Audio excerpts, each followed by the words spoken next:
푸틴의 그림자 조직은 우크라이나 전쟁 승리의 핵심 무기로 여겨졌다고 합니다. 푸틴이 신뢰하던 측근들은 모든 것이었지만 그 측근들이 너무나도 터무니없는 짓을 저질러 우크라이나 전쟁 전체를 망쳐버리며 그를 배신했습니다. 푸틴에게 가장 충격적인 건 자신의 비밀 정보기관이 등에 칼을 꽂았다는 사실입니다. FSB가 푸틴의 코앞에서 50억 달러를 얼마나 교묘하게 훔쳤는지에 대한 이야기입니다. 그리고 이것은 현재 영국 밀리터리 인텔리전스 6정보기관의 러시아 담당 책임자였던 크리스토퍼 스틸의 말에 따른 것입니다. 크리스토퍼 스틸은 12월 말 트럼프 리포트 인터뷰에서 모든 내용을 공개했습니다. 저는 크렘린과 푸틴이 우크라이나에서의 전복 작전을 위해 매우 많은 금액을 할당했다는 것이 분명하다고 생각합니다. 2014년 2022년까지 최대 50억 달러에 이를 수 있습니다. 그리고 그 돈의 상당 부분이 단순히 SFB 요원들과 러시아 연방보안국 관련 기업들의 주머니로 들어갔고 완전히 부패하게 횡령되었습니다. 스틸은 이 돈이 푸틴이 우크라이나 공격을 준비하며 따로 마련한 자금이라고 주장합니다. 러시아 지도자는 공격 전 목표를 약화시키고자 했습니다. 그리고 그는 자신의 비밀 경찰인 FSB가 가장 강력한 도구 중 하나로 여겨지는 그 조직이 임무를 완수하는 데 필요한 모든 것을 갖추도록 확실히 했습니다. 하지만 우크라이나가 전투 준비를 어떻게 하고 있는지 보도하거나 피해를 줄 작전을 펼치는 대신에 돈은 착복되었고 푸틴이 침공을 시작하기 전에 받은 것은 모두 허튼 소리뿐이었습니다. 우크라이나가 준비 부족과 약한 나라라 싸울 수 없다는 얘기뿐이었습니다. 이 부분은 영상에서 뒤에 다시 다루겠습니다. 먼저 가장 큰 질문은 간단합니다. 지금 스틸의 주장에 대한 어떤 증거가 있을까요? 스틸 자신은 아무런 증거도 제시하지 않았는데 말이죠. 2014년부터 2022년까지 FSB에서 여러 사람들에게 무슨 일이 일어났는지 조금만 주의를 기울여도 그 조직의 부패가 만연했다는 것을 알 수 있습니다. 저희가 준비한 3가지 사례는 모두 크렘린 자원을 FSB가 빼돌리는 유형과 관련되어 있습니다. 이것이 바로 우리가 푸틴이 등에 칼을 맞았다고 말할 때 의미하는 바를 정확히 보여줍니다. 지금입니다. 먼저 2017년 7월로 가보겠습니다. 그리고 지금 FSB에서 거대한 스캔들이 터졌습니다. 그 달에 바르샤바 연구소는 부패 혐의를 받던 여러 러시아 연방보안국 요원들의 구금 정보가 언론에 유출되었다고 보도했습니다. 이것은 푸틴의 보안기구가 우크라이나를 침공하기 훨씬 전부터 이미 내부 다툼과 질투로 무너지고 있었음을 시사합니다. 이 이야기는 세르게이 체미소프라는 남자를 중심으로 전개되는데 그는 그 당시에도 그리고 지금도 국영기업의 수장입니다. 체미소프는 FSB에서 가장 영향력 있는 인물 중 한 명이며 로스텍 이사회에서의 그의 위치가 이를 보여줍니다. 그는 또한 스네기디오프 기술연구소라는 회사를 통제하고 있습니다. 이 회사는 다양한 종류의 탄약에 사용되는 전기기계식 및 기계식 신관을 제조하고 있습니다. 즉, 이 회사는 푸틴이 우크라이나에 사용할 전쟁기계의 핵심 부분입니다. 그런데 푸틴을 위해 일해야 했고 로스텍 대표와도 한편이어야 했던 러시아 연방보안국 요원들 중 일부가 러시아 지도자를 가장 먼저 배신했습니다. 바르샤바 연구소에 따르면 그 그룹은 스니기리오프 기술연구소 이사회로부터 거액의 뇌물을 갈취하려 했습니다. 하지만 그것이 문제의 시작일 뿐입니다. 그 러시아 연방보안국 요원들은 해당 연구소를 조사하던 중 사업체 내 공석에도 급여가 지급되고 있다는 사실을 밝혀냈습니다. 이 죽은 영혼들에게 급여가 지급됐으며 관리들은 공석마다 수백만 루블의 뇌물을 요구했습니다. 그렇게 밝혀졌습니다. 체미소프는 러시아 연방보안국 영향력을 이용해 부패한 러시아 연방보안국 요원 5명을 체포했지만 이는 그들이 사기꾼을 속이려 했기 때문이었습니다. 그리고 공석에 지급되던 돈은 어딘가로 흘러가고 있었고 그 어딘가는 아마도 체미소프 자신의 주머니일 가능성이 높았습니다. 이제 체미소프가 살아남아 여전히 로스텍을 이끌고 있지만 스틸이 언급한 문제의 규모는 곧 알 수 있습니다. 러시아 연방보안국 관계자들은 뇌물을 받는 대가로 체미소프의 비행을 숨기려 했습니다. 그리고 체미소프 자신도 러시아 전쟁 수행에 필수적인 한 연구소를 통해 돈을 빼돌려 자신의 주머니로 넣고 있습니다.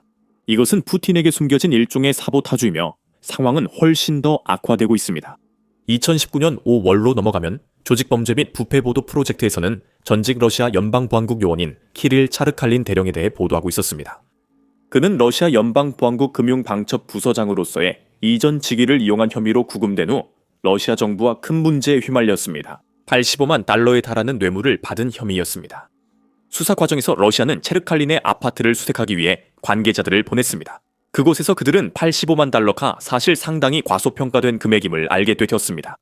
그 관계자들은 결국 전직 러시아 연방보안국 요원의 집을 떠나면서 120억 루블 당시 약 1억 8,500만 달러에 해당하는 거액이 든 커다란 가방 여러 개를 들고 나왔습니다. 이 모든 일에서 아이러니한 점은 체르칼린이 이전에 자신이 저지른 바로 그 종류의 부패를 적발하는 책임을 맡았던 러시아 연방보안국 부서를 이끌었다는 사실입니다. 체르칼린의 감독하에 억만장자 형제인 마고메트와 지아부딘 마가메도프에 대한 수사가 진행됐었습니다. 체르칼린이 이끌던 러시아 연방보안국 부서는 전 러시아 경제부 장관 알렉세이 울류카예프와 또 다른 전 장관인 미하일리 아바조프에 대해서도 조사한 바 있습니다. 체미소프 사건처럼 부패가 또 다른 부패 위에 쌓인 모습을 봅니다. 이제 푸틴의 측근들 사이에서는 실제로 러시아 대통령이 원하고 필요로 하는 것을 제공하는 것보다 정치적 내분이 더 중요해졌고, 이런 내분 속에서 수십억 달러가 그저 사라지고 있습니다. 체미소프는 권력을 이용해 운명을 피했지만 체르칼린은 달랐습니다. 2021년 4월 그는 범죄로 징역 7년을 선고받았습니다. 안드레이 바실리예프, 드미트리 프롤로프 등 다른 러시아 연방보안국 요원 2명과 함께였습니다. 즉, 체르칼린은 혼자가 아니라 2명의 다른 러시아 연방보안국 요원들과 함께 행동했습니다.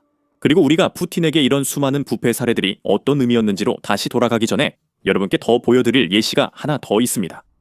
2024년 이 월터 베른 러시아 수사관들이 러시아 연방보안국 요원들이 러시아 수사위원회에 부패한 구성원들과 짜고 살인사건을 조작한 사건을 조사하고 있다고 보도했습니다. 그들은 그 조작된 사건을 이용해 가짜 용의자들로부터 150억 루블, 즉 약 2억 달러를 갈취했습니다.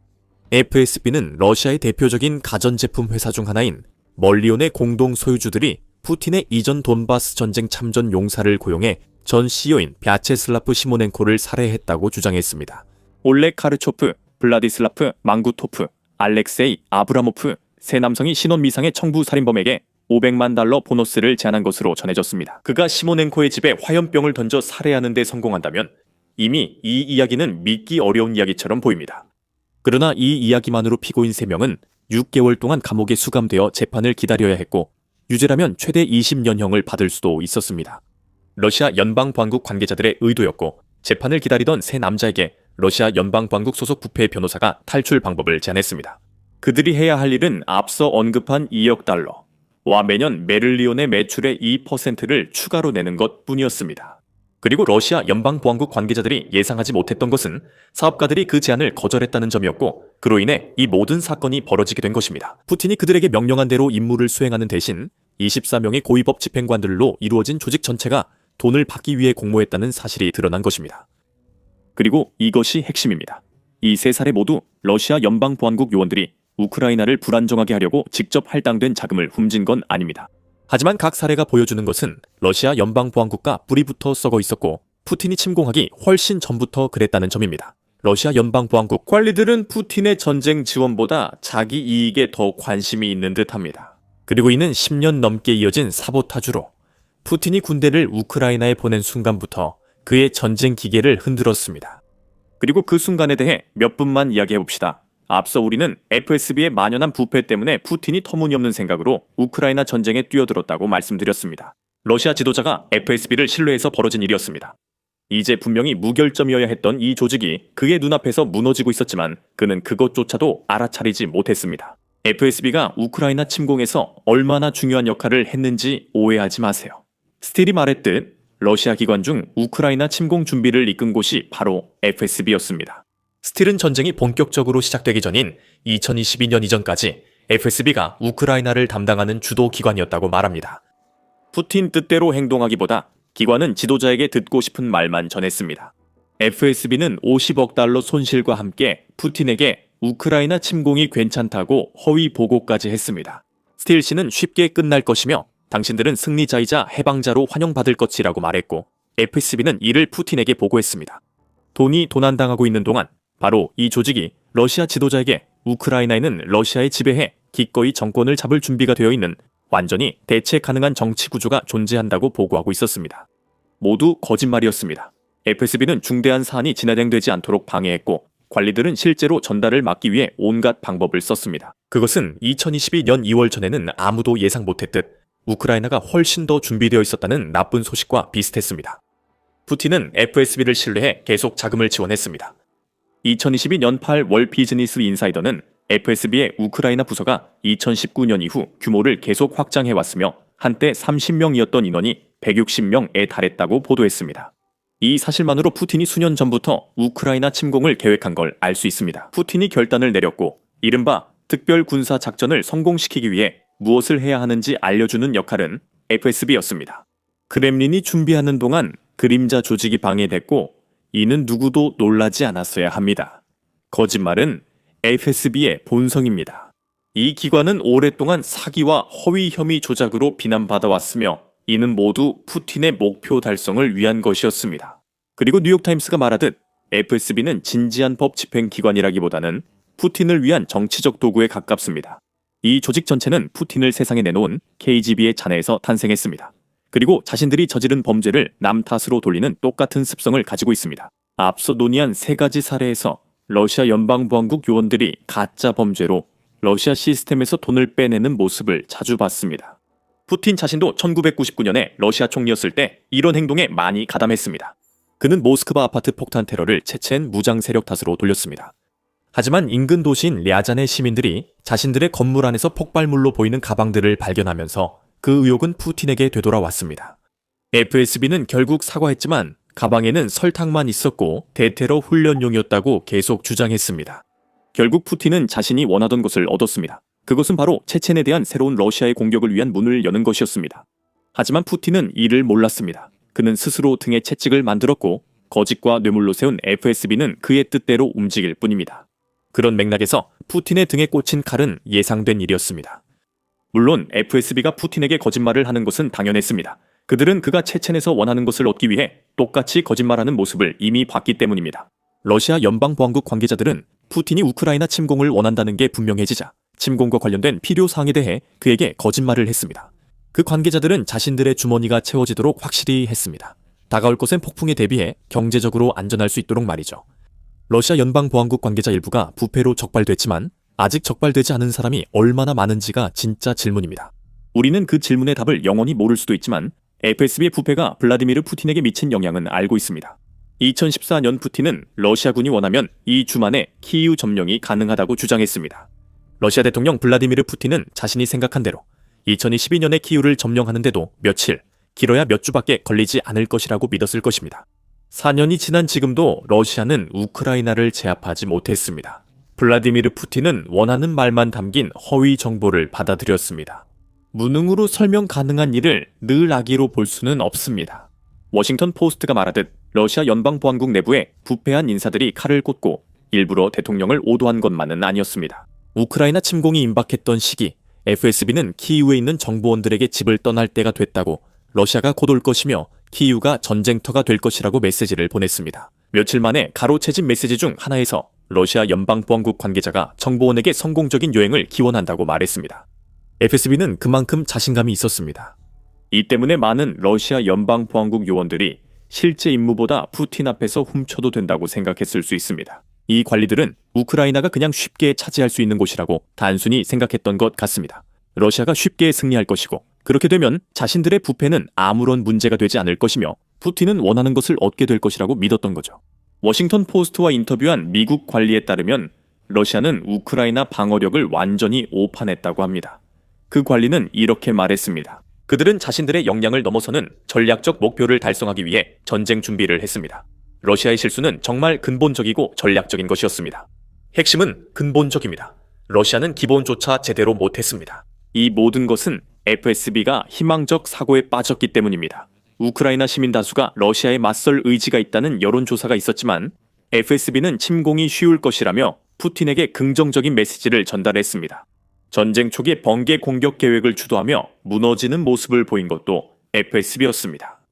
결국 FSB는 푸틴의 전쟁 계획이 실행되기도 전에 방해해 푸틴의 등에 칼을 꽂은 셈이 됐습니다. 그 계획들 자체가 잘못되어 있었고 수만 명의 러시아 군인들이 죽어나갈 때까지 푸틴은 전혀 알지 못했습니다. 그리고 그는 크렘린 자금이 왜 미리 경고하지 못했는지 의아해했습니다. 하지만 이제 푸틴은 더 잘 알겠죠.